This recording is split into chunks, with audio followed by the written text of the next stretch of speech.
আজকে চলে আসলাম নতুন একটা রেসিপি নিয়ে। আজকের রেসিপিটা হলো পোয়া মাছের কাটা পাতুরি। এই রেসিপিটা একবার হলো বাসায় বানিয়ে দেখবেন। তার জন্য প্রথমেই আমি পোয়া মাছের কাটা নিয়ে সেগুলো পরিষ্কার করে নিয়েছি। তার মধ্যে হলুদ এবং লবণ মেখে নিলাম। কাটা পাতুরির জন্য আমি যা যা মশলা বেটে নেব তা হলো কালো জিরা, ধনিয়া, কাঁচামরিচ বেটে নেব।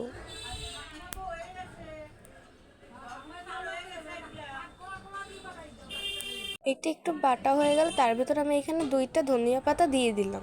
সেটাও একসাথে ভালোভাবে বেটে নেব।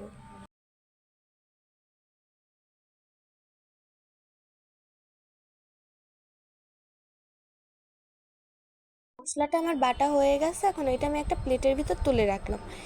এই মশলাটার ভিতরে আমি লবণ দিয়ে দিলাম এবং পরিমাণ অনুযায়ী হলুদের গুঁড়ো দিয়ে দেব। তারপর আমি একটা কড়াই বসিয়ে দেবো, তার ভিতর আমি এখানে তেল দিয়ে দিলাম। এখন আমি কাটাগুলো যে মেখে রেখেছিলাম সেগুলো ভাজতে দিয়ে দেব।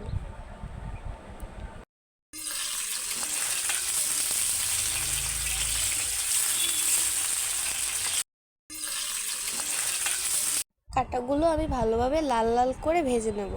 এখানে আমার কাটাগুলো ভাজা হয়ে গেছে, তার কারণে আমি কাটাগুলো একটা প্লেটের ভিতর তুলে নিলাম।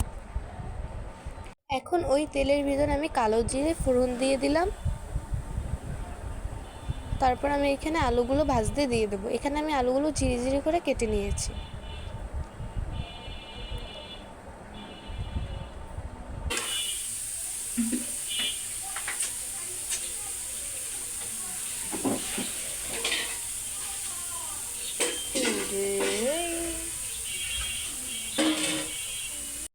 এখন আমি এই আলু ভাজার ভিতরে যে মশলাটা বেটে রেখেছিলাম তার ভিতর একটু জল দিয়ে এইখানে এই মশলাটা আমি এর ভিতর দিয়ে দেবো। তারপর সব কিছু একসাথে ভালোভাবে নাড়াচাড়া করব। সেদ্ধ হয়ে গেছে।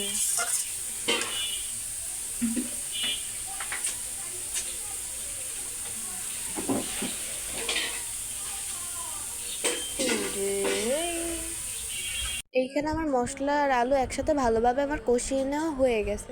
এখন এর ভিতর আমি পরিমাণ অনুযায়ী একটু জল দিয়ে দেব। জল দিয়ে একটু নাড়াচাড়া করে দেব।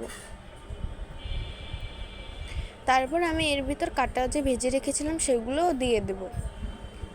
কাটা দিয়ে একটু সামান্য নাড়াচাড়া করে আমি এটা ঢেকে দেব, যাতে আলুগুলো ভালোভাবে সেদ্ধ হয়ে যায়। কিছুক্ষণ পর আমি ঢাকনাটা খুলে দেখব এটা কতটা সেদ্ধ হয়েছে।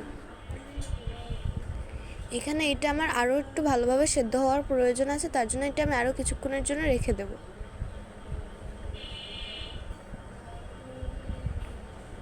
এইটার উপর থেকে আমি কিছু ধনিয়া পাতা কেটে রেখেছিলাম সেইটা দিয়ে দেব। তারপর আরও কিছুক্ষণ যদি এইটা আমি ভালোভাবে রেখে দিই তাহলেই তৈরি আমাদের কাটা পাতুরি।